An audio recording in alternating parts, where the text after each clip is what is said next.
আজ এমন এক ব্যক্তির কথা বলবো যে কিনা দক্ষিণ আফ্রিকার এক স্কুলে নিয়মিত মারধর খাওয়া বন্ধুহীন এক বালক হয়েও পরবর্তী জীবনে এমন এক উপাধি ধারণ করেছেন যা কিনা তিনি ছাড়া পৃথিবীতে আর কেউ নেই। আর সেই ব্যক্তি হলেন ইলন মাস্ক।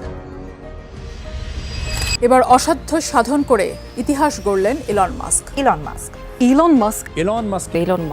বিশ্বের প্রথম ট্রিলিয়নিয়ার হলেন ইলন মাস্ক।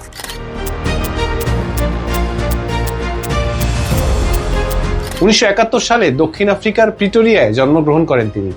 ছোটবেলায় ছিলেন প্রচন্ড নিভৃতচারী, স্কুলে নিয়মিত বুলিং এর শিকার হতেন।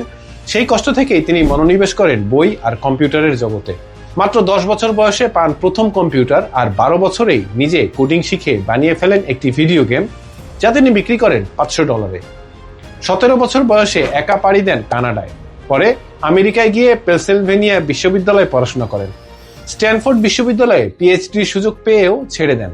পরবর্তীতে ভাই কিম্বালের সাথে শুরু করেন প্রথম কোম্পানি জিপ2। শুরুর দিনগুলো ছিল ভয়াবহ কষ্টের। তখন তিনি অফিসেই থাকতেন, অফিসেই ঘুমাতেন। If you're starting a company, you need to work super hard. So what does super hard mean? When my brother and I were starting our first company, instead of getting an apartment, we just rented a small office and we slept on the couch. কিন্তু সেই company 1999 সালে বিক্রি হয়ে যায় প্রায় $300 million. তারপর আসে X.com, যা পরিণত হয় পেপালে, আর সেটাও বিক্রি হয়ে যায় $1.5 বিলিয়ন।